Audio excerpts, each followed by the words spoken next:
Olá, boa noite. Veja no Brasil TV desta terça-feira, dia 10 de agosto. A Polícia Federal prende 13 suspeitos de integrar uma quadrilha internacional de tráfico de drogas. No Rio de Janeiro, a operação foi contra suspeitos de agressão a mulheres. Mais de 100 pessoas foram presas. Servidores de Betim podem ser exonerados se recusarem a tomar a vacina contra a Covid. O decreto da Prefeitura prevê a vacinação obrigatória. E ainda o alerta do tempo seco na região metropolitana de Minas Gerais. O número de incêndios quase dobrou este ano. É agora no Brasil TV.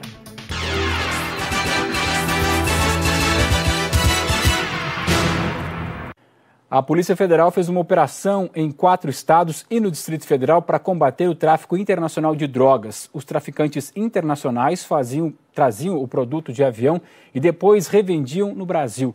O dinheiro era lavado em imóveis e carros de luxo. 13 pessoas foram presas aqui no DF, onde, segundo a Polícia Federal, estava o principal investigado, um dos maiores traficantes de cocaína da capital federal, especializado em tráfico internacional de drogas. Outras 7 pessoas foram presas no Piauí, na Paraíba, em Goiás e no estado do Mato Grosso. Todos vão ficar desse carro de luxo, avaliado em cerca de R$200 mil. Além dele, outros 24 carros de luxo também foram apreendidos. Segundo a Polícia Federal, a organização criminosa trazia drogas por avião, como cocaína, da Bolívia, do Peru e da Colômbia. Depois, a droga era repassada para outros traficantes aqui do Brasil, que também participavam do esquema. Ainda segundo a PF, os criminosos forneciam por mês 500 quilos de cocaína para o DF e outros estados. E o dinheiro do crime era lavado na compra dos carros de luxo, mas também em imóveis. 2 imóveis avaliados em R$5 milhões foram bloqueados hoje na operação, que envolveu mais de 150 policiais federais. Em 2 anos, a organização criminosa movimentou R$20 milhões em bens e também em valores. Agora, os presos vão responder por organização criminosa, lavagem de dinheiro e tráfico de drogas. Uma outra operação teve como alvo uma quadrilha de traficantes que agia a partir de Foz do Iguaçu. A Justiça expediu 19 mandados de prisão e 20 de busca e apreensão no Paraná, Santa Catarina, Minas Gerais e no Espírito Santo. Em Foz do Iguaçu, 5 pessoas que faziam a movimentação financeira desta quadrilha foram presas. Segundo a Polícia Federal, a operação começou no ano passado a partir da prisão de um suspeito de comprar grandes quantidades de drogas em Foz do Iguaçu para distribuir na região de Guarapari, que fica no Espírito Santo. No Rio de Janeiro, a Polícia Civil fez uma mega operação desde o início da manhã contra homens acusados de cometer crimes contra mulheres. 250 mulheres vítimas de violência por dia só aqui no estado. Em apenas 10 meses, no ano passado, foram registrados mais de 45 mil crimes enquadrados na Lei Maria da Penha, no Rio. Quase 75% dos casos aconteceram no lugar onde as vítimas mais deveriam se sentir seguras, dentro de casa. Hoje, mais de 100 policiais civis saíram de várias delegacias para cumprir 85 mandados de prisão contra suspeitos de agressão contra mulheres. A operação, batizada de Gaia, aconteceu em várias partes do estado. Um dos alvos, preso em Ricardo de Albuquerque, na Zona Norte, tinha sido condenado a 15 anos de prisão. Em 2012, o militar Júlio César de Oliveira Souza, hoje com 34 anos, matou a amante a facadas porque ela engravidou dele. Na época, Júlio César Souza disse em depoimento que ficou nervoso porque a vítima não quis fazer um aborto e decidiu esfaqueá-la. Depois, ele contou que se desfez da faca que usou para matar a amante num córrego na rodovia Washington Luiz e que jogou os pertences da vítima num matagal da rodovia. A operação de hoje teve o objetivo de ir atrás desses agressores que tinham mandados de prisão em aberto, às vezes há muitos anos. A polícia afirma que são criminosos que não têm um perfil específico e que é importante alertar a sociedade que qualquer tipo de violência contra a mulher deve ser denunciado. A operação acontece no mês que a Lei Maria da Penha completa 15 anos no combate a 5 tipos de agressão: a física, a psicológica, a moral, a sexual e patrimonial. A lei é considerada uma das 3 melhores do mundo no assunto pelas Nações Unidas e prevê medidas protetivas, ações de prevenção e suporte às mulheres. Recentemente, passou por uma atualização importante, com a inclusão no Código Penal do crime de violência psicológica e perseguição contra mulheres.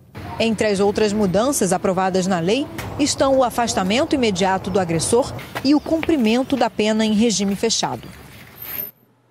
Até o início da tarde, 108 pessoas foram presas, acusadas de agressão, sendo 3 delas em flagrante. A Divisão de Combate à Corrupção da Polícia Civil do Paraná fez uma grande operação nesta terça-feira em Londrina, R$86 milhões. 50 policiais civis nas ruas desde a madrugada. Eram 15 mandados de busca e apreensão a serem cumpridos simultaneamente em Londrina e Centenário do Sul. Um dos alvos foi esta empresa de segurança privada. Com a ajuda de um chaveiro, os policiais vasculharam o prédio em busca de provas. Como nenhum documento foi encontrado, levaram computadores.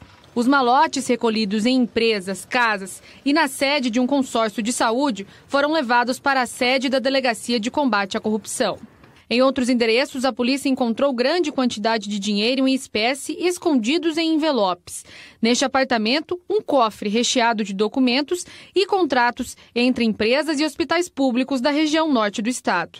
Nós detectamos a falta de qualquer concorrência, de qualquer imparcialidade, né? Detectamos uma facilitação para a contratação dessas empresas que perduraram aí por anos aqui na região de Londrina. Eles apresentaram orçamentos como concorrentes, mas na verdade já sabiam que iam perder e por óbvio o grupo empresarial investigado sempre ganhava, porque o orçamento não era o devido. A polícia também identificou a possível participação no esquema do Sismepar, que é o consórcio intermunicipal de saúde do Médio Paranapiba, que tem o objetivo de beneficiar 21 municípios da região norte com melhorias na saúde pública. De acordo com as investigações, um dos ex-diretores do consórcio teria facilitado o ganho de licitação para a empresa de médicas gerida pela esposa. Nós detectamos que ele é um sócio de fato das empresas ou um representante muito ativo, né? Ele não poderia estar nessa condição, já que estava gerindo uma entidade pública, que estava levando dinheiro para cofres particulares, no caso essas empresas, e ele ao mesmo tempo representar essa empresa, inclusive de maneira pública. Até agora, o prejuízo aos cofres públicos chega a R$66 milhões.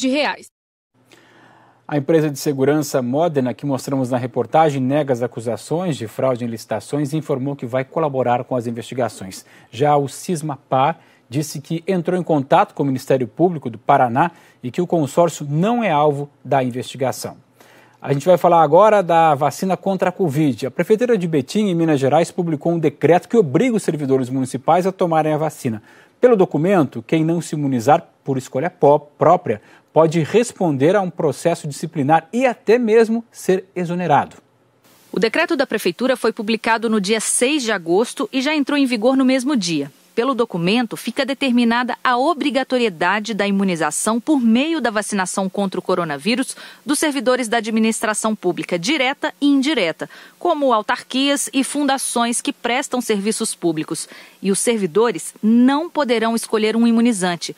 Aqueles que se recusarem a tomar a vacina estarão sujeitos às penalidades, com instauração do processo administrativo disciplinar e exoneração, além de demissão por justa causa ou rescisão do contrato de trabalho temporário. Nenhum funcionário da Prefeitura quis dar entrevista, mas muitos moradores aprovaram a medida. Se não tomar a vacina, vai prejudicar outras pessoas. Quantas pessoas já morreram?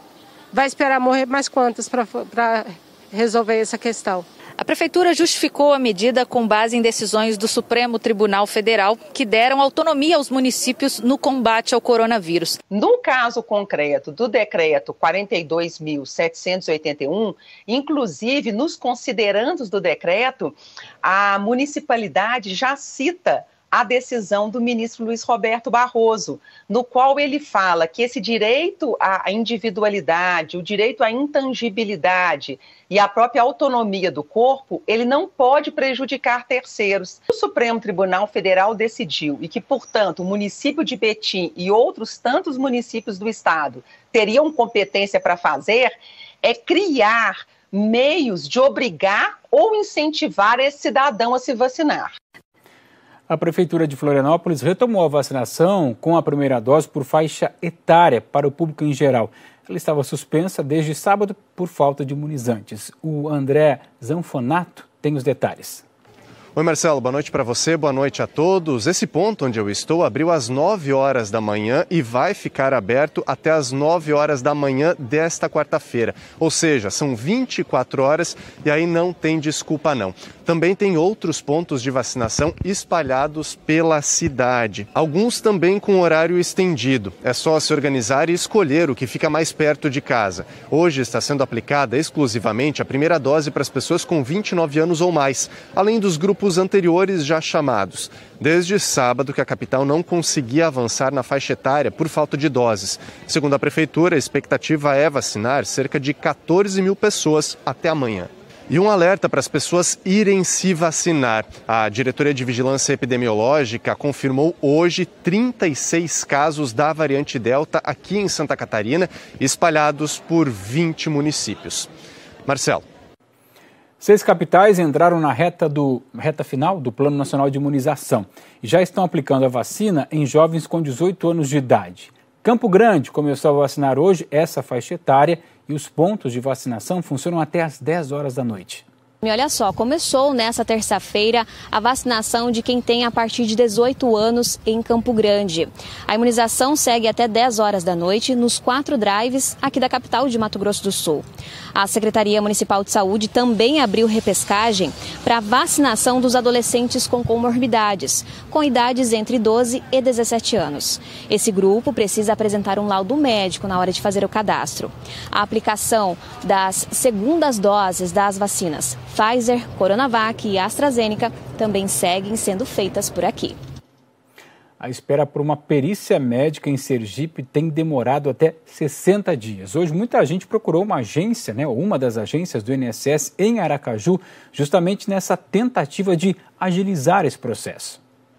Na porta da agência do INSS, na Avenida Ivo do Prado, em Aracaju, muita gente aguardando a vez de ser atendido. Maria Auxiliadora foi lá na unidade para checar a situação da perícia de algumas pessoas que ela tem ajudado. O que acontece é que fica 5, 6 meses, 1 ano, só procurando para marcar essa perícia e não marca. E quando marca, que vem, não tem médico para substituir aquela deficiência daquela pessoa. Marise, de 58 anos, médicos atualmente que trabalham nessa função. O gerente executivo do INSS explica como têm ficado os atendimentos e se existe alguma demanda reprimida. Existe o quantitativo de pessoas que são atendidas por médico por dia, Cada médico atende 12, 13 pessoas. Agora, quando você marca a perícia, está caindo para 60 dias. Mas isso é uma coisa que eu já comuniquei à coordenação de perícias médicas federais, E pode haver a qualquer momento um mutirão para reduzir esse tempo. Mas veja, retornaram agora 4, 5 médicos. Então esse período de espera vai diminuir porque esses médicos retornaram, já que eles estavam afastados, eles retornaram a fazer. A gente acredita que deve cair para 35, 40 dias. Agora fique atento a essa novidade.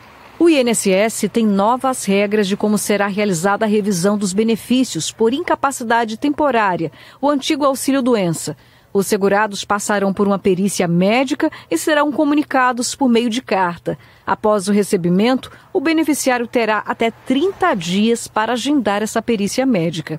É bom que esclarecer que quando ele ligar, ele tem que dizer no 135 que a perícia é revisional, Quer que seja lá marcado e assim o INSS ter o controle de quantas pessoas vão ser atendidas por médico por dia nessa perícia revisional, já que esse serviço não vai alterar as perícias médicas iniciais que os médicos fazem todos os dias, todos os peritos fazem todos os dias. O agendamento pode ser realizado por meio do site Meu INSS ou pelo telefone 135. E o atendimento por esse telefone 135 funciona de segunda a sábado, das 7 da manhã até às 10 da noite. Está marcada para hoje à noite a reconstituição do caso João Alberto, aquele homem negro morto por seguranças do Carrefour em Porto Alegre em novembro do ano passado. O Jefferson Ajeitos é quem tem as informações. Aqui em Porto Alegre começa hoje a reprodução simulada dos fatos, conhecida como reconstituição do assassinato de João Alberto Silveira Freitas, de 40 anos. João Alberto foi espancado e morto no dia 19 de novembro do ano passado, no estacionamento do supermercado Carrefour, na zona norte da capital gaúcha. 6 pessoas respondem ao processo que tramita na 2ª Vara do Júri de Porto Alegre. 2 estão detidas, uma está em prisão domiciliar e as outras 3 respondem em liberdade. A realização da reconstituição foi autorizada pela Justiça, após pedido da defesa do ex-policial militar temporário, Giovanni Gaspar da Silva, que está preso. A defesa vai levar 2 peritos particulares para acompanhar. Os trabalhos vão acontecer à noite no mesmo local do crime e devem se estender até a próxima quinta-feira. Jefferson Ajeitos para o Brasil TV. Em São Paulo, a polícia já pediu as imagens das câmeras de segurança do mercado e os nomes dos funcionários que abordaram um cliente negro por suspeita de furto. Paulo Gonçalves acompanha esse caso lá na cidade de Limeira. O delegado responsável pelo caso aqui em Limeira enviou hoje um ofício ao atacadista Açaí, pedindo, em caráter de urgência, as imagens do circuito interno de segurança e também os nomes dos seguranças envolvidos na abordagem constrangedora.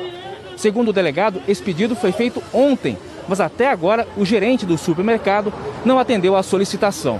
O caso gerou muita repercussão depois que as imagens viralizaram na internet. Um ajudante-geral de 56 anos foi fazer uma pesquisa de preços no supermercado e na saída foi abordado pelos seguranças, que pediram para que ele tirasse a camisa. Revoltado, ele acabou tirando quase toda a roupa e ficou só de cuecas. Um dos seguranças, segundo o supermercado, foi demitido, ele era contratado. O outro, terceirizado, foi afastado. O Ministério Público também entrou no caso e diz que vai apurar os danos morais e sociais e deu um prazo de 15 dias para que o supermercado Açaí esclareça os fatos.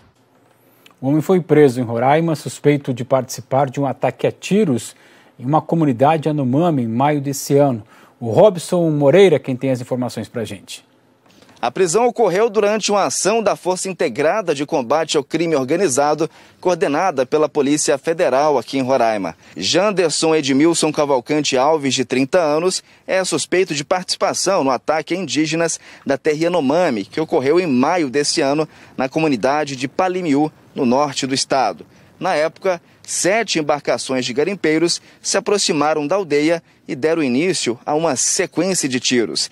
Ele aparece em um vídeo onde diversos garimpeiros em uma embarcação ostentam armamentos como pistolas, espingardas e até fuzis. Janderson Alves é condenado por tráfico de drogas e estava foragido da justiça desde 2013. Depois desse ataque aos indígenas, a Polícia Federal iniciou, em 29 de junho, uma operação para retirar garimpeiros da terra indígena Yanomami. As investigações sobre o ataque aos indígenas ainda não foram concluídas. O suspeito foi preso nesta segunda-feira, quando estava em um carro com outras 3 pessoas aqui em Boa Vista. Robson Moreira, de Boa Vista, para o Brasil TV. Veja a seguir a chuva forte em Pernambuco. 6 casas foram atingidas por um deslizamento de terra na Grande Recife.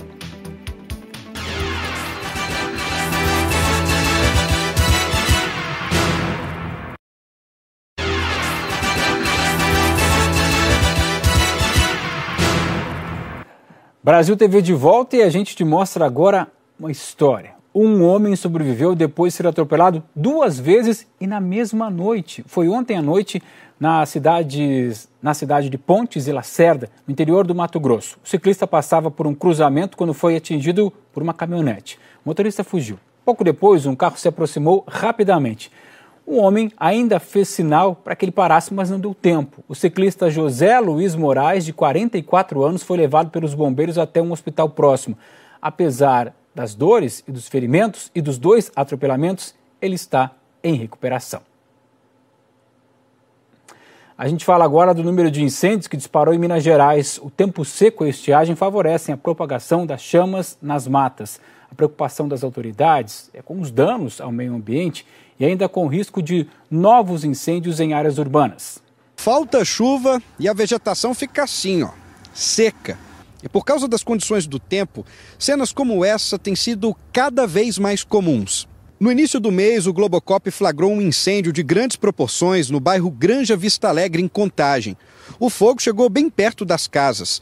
Os moradores da região ajudaram no combate. Os bombeiros usaram abafadores e bombas costais para controlar as chamas. No mesmo dia, um outro incêndio, dessa vez no bairro Avaí, em Belo Horizonte. Uma madeireira foi atingida pelas chamas. As labaredas ficaram altas e teve gente que deixou as casas com medo. Pelo menos 3 carros dos bombeiros participaram desse combate. Em julho foram várias ocorrências. No bairro Juliana, na região norte da capital, moradores usaram mangueiras e baldes para evitar o pior. Segundo o Corpo de Bombeiros, o número de ocorrências de incêndio em vegetação nesse período já é bem maior quando a gente compara com o mesmo período do ano passado. Nós estamos praticamente na metade do período de estiagem, com chuvas abaixo da média histórica. E a previsão para os próximos meses é que essa tendência continue, o que preocupa e pode aumentar ainda mais essa estatística.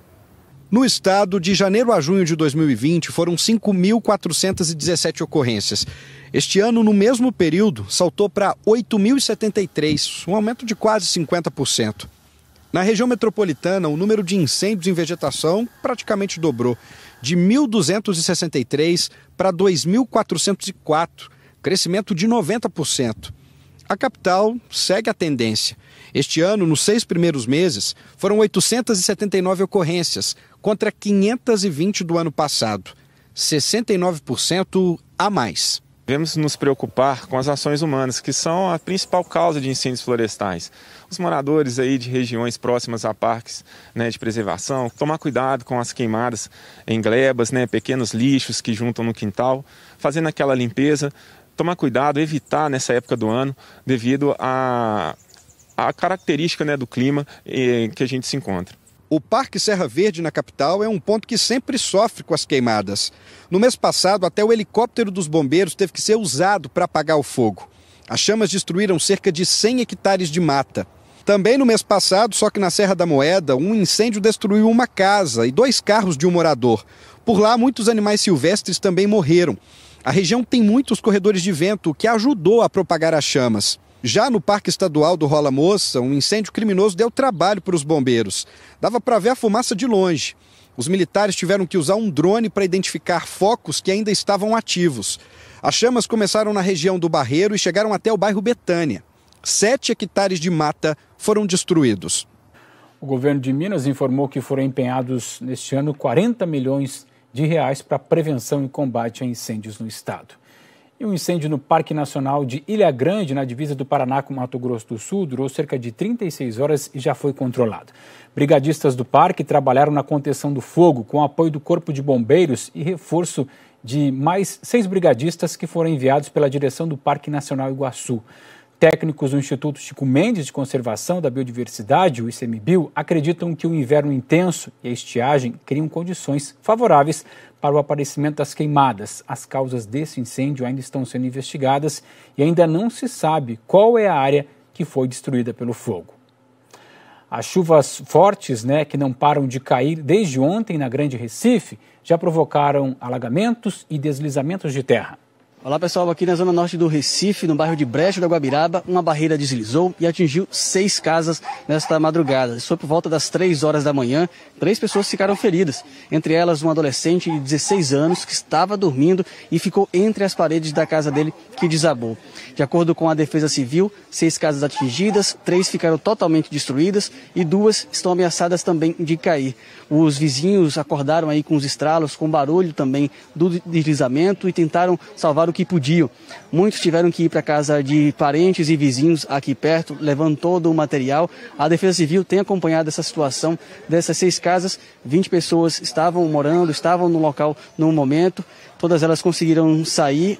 3 ficaram feridas, foram socorridas para hospitais aqui da capital. Chove muito aqui em Pernambuco, aqui no Recife também. Só nas últimas 24 horas aqui na capital, choveu o equivalente a 55% do esperado para o mês todo de agosto.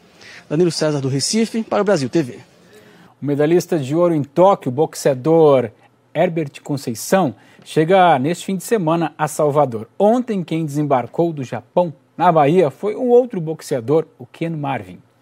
Olá, tudo bem? O baiano Keno Marley desembarcou em Salvador na tarde desta segunda-feira. Foi muito bem recebido por amigos e familiares, respeitando, claro, o mínimo distanciamento social e também todo mundo usando máscaras. Além das máscaras, cartazes, camisas especiais para receber o pugilista baiano de apenas 21 anos.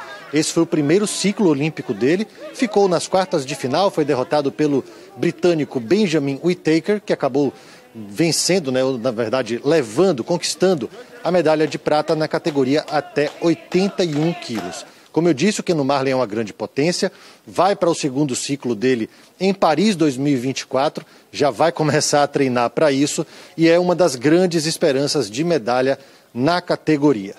De Salvador, Gustavo Castellucci para o Brasil TV. E o Brasil TV fica por aqui, outras notícias logo mais no Jornal Nacional, às 8h30 da noite, pelo horário de Brasília. Para você, boa noite e até amanhã.